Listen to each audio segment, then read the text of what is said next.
మానస సరోవర్ యాత్ర ప్లాన్ చేస్తున్నారా? నమ్మకంగా సేఫ్ గా మీ కలల మానస సరోవర్ యాత్రని ట్రావెల్ టర్న్స్ తో నిజం చేసుకోండి. మరిన్ని వివరాలకు ఈ నెంబర్కు కాల్ చేయండి.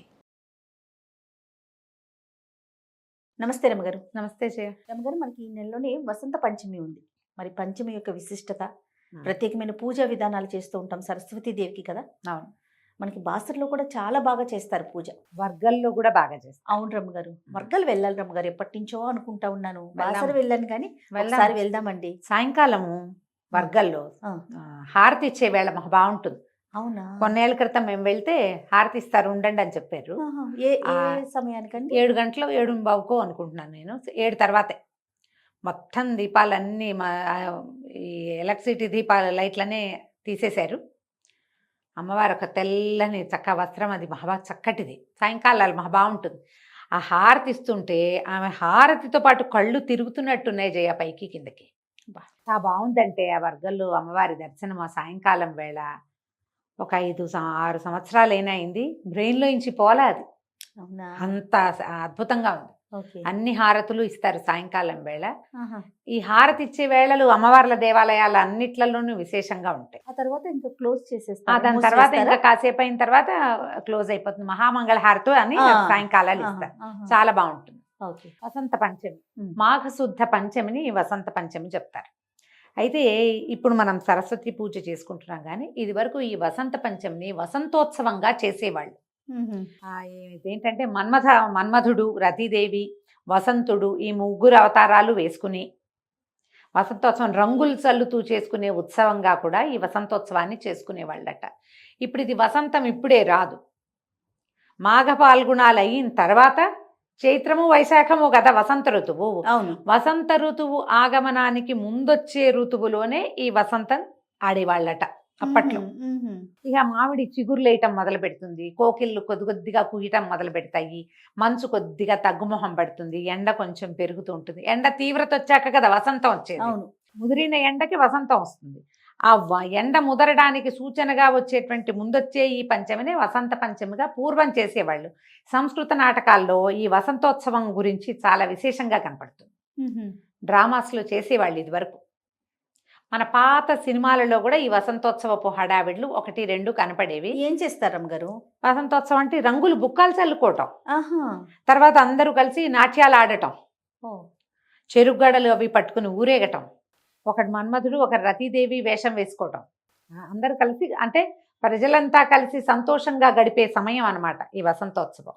దీంతో పాటుగా ఈ రోజున సరస్వతీదేవి జన్మించిందని ఒక ప్రత్యేకమైన విషయం చెప్తారు. సరస్వతీదేవి అంటే శుద్ధ సత్వస్వరూపిణి, ఏమనాలి, సాత్విక రూపం, తెల్లని వస్త్రము, తెల్లని పువ్వు మీద కూర్చుంటుంది, అహింసా స్వరూపిణి, ఏమీ ఆయుధాలు లేవు ఆవిడికి, ఒక వీణ పట్టుకుంటుంది. ఆ వీణ ఆయుధం కాదు కదా, సాధనము. తర్వాత ఏమో పుస్తకము, అక్షమాల, వీణ వాయించుకుంటూ ఉంటుంది. మామూలుగా మనకు అమ్మవార్ల స్వరూపాలు ఎట్లా కనపడతాయి జయ? సాధారణంగా చతుర్భుజిగా ఉన్న అమ్మవారైతే 1-2 ఆయుధాలు ఉంటాయి. పాశాంకుశాలైనా ధరించి ఉంటుందమ్మ కనీసం. ఈ సరస్వతికి పాశము లేదు, అంకుశము లేదు.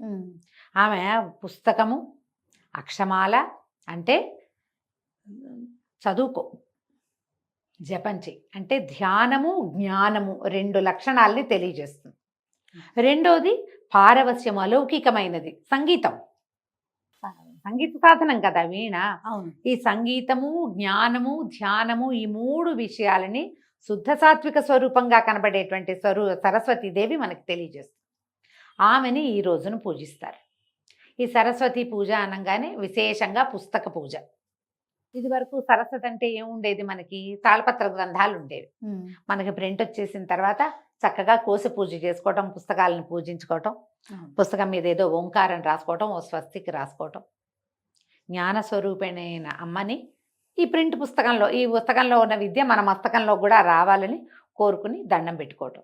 పిల్లలకి అక్షరాభ్యాసాలు చేస్తారు వసంత పంచమి నాడు. ఆల్రెడీ అక్షరాభ్యాసం అయిపోయిన పిల్లలకు కూడా మళ్ళీ అక్షరాభ్యాసం చేయించవచ్చు. పెద్దవాళ్ళ మనం కూడా ఓ అక్షరం రాసుకోవచ్చు, మంచి పని చేయొచ్చు.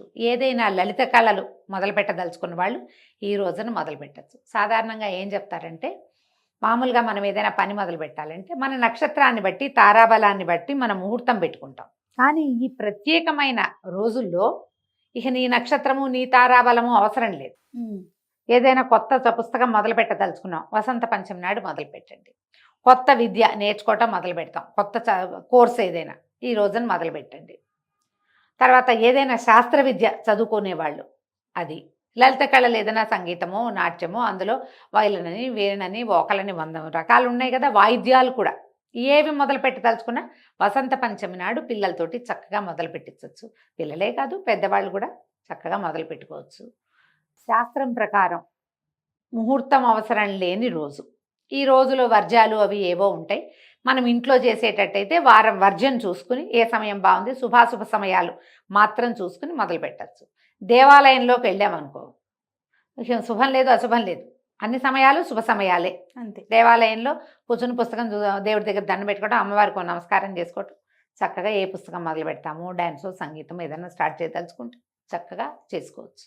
ఇళ్లల్లో పూజ చేసుకునేటప్పుడు సరస్వతీదేవికి తెల్లని పువ్వులతోటి పూజ చేసుకుంటే మంచిది. సరస్వతికి సంబంధించిన స్తోత్రాలునే సరస్వతి అష్టోత్తర శతనామావళి కనపడుతుంది. అష్టోత్తర శతనామావళి అంటే 108 నామాలతోటి తెల్లని పువ్వులతోటి అర్చన. ఆమెకి తెల్లని పొంగలి అంటే పంచదారతో చేసింది, పాలు పోసిన పాల పాయసం నివేదన చేసుకోవచ్చు, పెరుగన్నం నివేదన చేయొచ్చు. తెల్లని పళ్ళు అంటే ఏం చెప్తాం, జామ పళ్ళు తప్పిస్తే ఏమి ఉండవు. అయితే ఇది శ్యామలా నవరాత్రుల కాలం కాబట్టి జామ పళ్ళు కూడా నివేదన చేయొచ్చు, అది కూడా చాలా మంచిది చేయగలిగితే. ఎందుకంటే శ్యామలా నవరాత్రులు అవ్వటం వల్ల శ్యామల జ్ఞానస్వరూపిణి ఆవిడ, సంగీత శ్యామలగా చెప్తారు, సంగీతం వచ్చే సమయము. దాంతోపాటుగా మనకి అదనంగా ఈ వసంత పంచమి కూడా కలిసి వచ్చింది కాబట్టి సరస్వతి స్వరూపిణి అయిన అమ్మని కూడా ఈ జ్ఞానస్వరూపిణిగా ఆరాధిస్తే జ్ఞానం పెరుగుతుంది, తెలివితేటలు పెరుగుతాయి, చదువుకునే అవకాశాలు కొత్తవి వస్తాయి, చదివిన చదువుకి ఒక సార్థకత లభిస్తుంది. ఈ అవకాశాలన్నిటి కోసం అత్యుత్తమమైన రోజుల్లో ఇంకా అత్యుత్తమమైనదిగా చెప్పబడేటువంటి వసంత పంచమి నాడు సరస్వతి ఆరాధన విశేషంగా చేయదగింది. మా ఇంట్లో లేదు, ఇప్పుడు ఇదివరకు ఎప్పుడూ చేయలేదు, ఏమీ తప్పులేదు. ఇంట్లో లేకపోయినా పర్వాలా, మీరు ఇంతకుముందు చేసుకోకపోయినా పర్వాలేదు, ఇప్పుడు లక్షణంగా చేసుకోవచ్చు. పెద్ద హడావిడేం లేదు. అమ్మవారికి కొంచెం గంధం సమర్పించడం, 2 పువ్వులు సమర్పించడం, తర్వాత ఒక పండు, ఏదైనా నివేదన, ధూపము, దీపారాధన ఎలాగూ చేస్తారు, హారతి ఇవ్వండి, పెద్దవాళ్ళకి నమస్కారం చేసుకోండి, ఇది చాలు. ఇంత మాత్రం. మీకు కుదిరితే దగ్గరలో ఎక్కడైనా సరస్వతి అమ్మవారి ఆరాధన జరిగే దేవాలయాలు ఉంటే అక్కడికి వెళ్ళండి. మన శృంగేరి శారదా పీఠాలు ఉంటే మంచిది. ఇప్పుడు శంకర మఠాలు కనిపిస్తాయి, శంకర మఠంలో అన్ని చోట్ల శారదాంబికే పూజింపబడుతుంది. బోల్డ్ ఉన్నాయి, మనకి దగ్గర అయితే మోతీనగర్లో ఉంది శంకర మఠం, ఎలాగుంది నల్లకుంటలో, ఇంకా ఉన్నాయి 2-3 హైదరాబాద్లో. మీ ఊళ్ళల్లో శంకర మఠాలు ఉంటే శారదాంబని ఆరాధన జరుగుతుంది విశేషంగా. ఆమెకు వెళ్ళి నమస్కారం చేసుకుంటే సరిపోతుంది. ఇంట్లో సరస్వతీదేవి కాలు మీద కాలేసుకుని వీణ పుచ్చుకున్న ఫోటో ఉంటుంది, చక్కగా ఆ ఫోటో ఒకటి ఇప్పటిదాకా లేకపోతే కొని తెచ్చి పెట్టుకోండి ఇంట్లో. ఇట్లా సాత్విక స్వరూపిణిగా ఉన్న అమ్మని చూసి దండం పెడుతుంటే మన విద్య సాత్వికంగా ముందుకెళ్తుంది. నాకు వచ్చేసిందన్న గొప్ప రాదు. ప్రధానమైనది ఏంటంటే మనకి చదువు జ్ఞానము వీటి వల్ల వినయం రావాలి. అవును, సాధారణంగా వినయం రాదమ్మా. పూర్వం చెప్పేవాళ్ళు విద్యా దదాతి వినయం వినయాద్యాతి పాత్రత, పాత్రత్వాత్ ధనం ఆప్నోతి ధనాధర్మం తతసుఖం అని. సుఖం సంగతి పక్కకు పెడితే ముందు విద్యా విదదాతి వినయం అన్నారా. విద్య వల్ల వినయం వచ్చేది ఎక్కడ కనపడుతుంది, ఫస్ట్ మార్కు రాగానే మనవాడు ఎక్కుతాడు ఈ పైకి ఎక్కడికో, అక్కడి నుంచి దిగరు.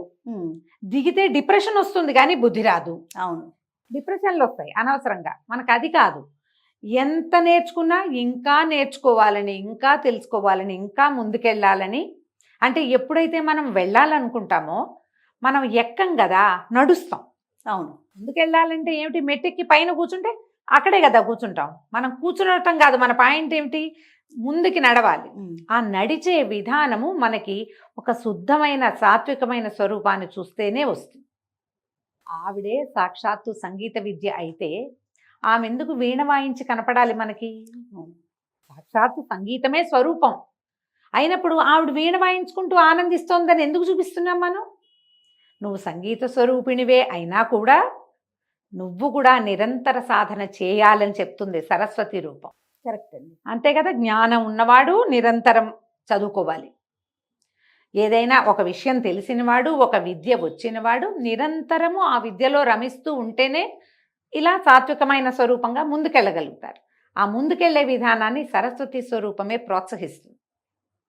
కాబట్టి చక్కగా ఒక చిన్న సరస్వతి ఫోటో ఒకటి పెట్టుకోండి ఇంట్లో. ఇప్పటిదాకా తేపోతే ఇప్పుడు తీసుకురండి. తప్పకుండా. రోజు కనపడేలాగా పెట్టుకోండి. పిల్లలకి దండం పెట్టడం అలవాటు చేయండి. సరస్వతి నమస్తుభ్యం ఉందండి మనకి చిన్న శ్లోకం. వరదే కామరూపిణి విద్యారంభం కరిష్యామి సిద్ధిర్భవతు మే సదా. అంతే. ఇంకా ఎన్నో ఉన్నాయి సరస్వతి శ్లోకాలు. మీకు కుదిరింది పిల్లలకి చక్కగా నేర్పించండి. అది రోజు ఒకసారి చెప్పేలా చేయండి. అవకాశం ఉంటే అది చేయొచ్చు, లేదా ఈ ఒకరోజు చెప్పించండి నోటికి. సింపుల్గా తేలికగా పూజ చేసుకోండి. పిల్లల్ని కాసేపు కూర్చోబెట్టి చదివించండి. పిల్లల పుస్తకాల మీద ఓంకారం రాయండి. వాళ్ళకి తెలుగు వస్తే లక్షణంగా వాళ్ళతోటి రాయించండి. చక్కగా ఓ పెన్సిల్తో గీసి దీని మీద ఈ పసుపుతోటో ఈ గంధంతోటో నువ్వే రాయి, అప్పుడు నీకు బాగా చదువు వస్తుంది, బుద్ధి వస్తుంది అని పిల్లలకి మంచి మాట చెప్పండి. మీ పుస్తకం ఉంటే మీరు కూడా డైరీలో రాసుకోండి. కొంతమందికి జర్నలింగ్ అలవాటు ఉంటుంది, రోజు రాసుకుంటారు కదా, చక్కగా డైరీలో రాసుకోండి. దానివల్ల ఏమవుతుంది, ఒక పాజిటివ్ ఆరా పెరుగుతుంది. మీకు జీవితం ఎప్పుడు చచ్చేదాకా నేర్చుకోవాలి అంటారు. అవునండి. ఈ నేర్చుకునే విద్య ఎక్కడిది? ఈవిడి వల్లే వస్తుంది, లేకపోతే రాదు కదా. కాబట్టి సరస్వతిని పూజించండి. ఈ పంచమి నాడు కనుక దేవాలయ దర్శనం చేయగలిగిన, సరస్వతికి సంబంధించిన ఒక స్తోత్రమో శ్లోకమో మీరు చదువుకోగలిగిన చాలా మంచిది. మంచి పాజిటివ్ వైబ్స్ కలుగుతాయి. వైబ్స్ కోసమైనా ఈ పని చేయండి. తప్పకుండా రమ్య గారు. నమస్తే. నమస్తే జయ.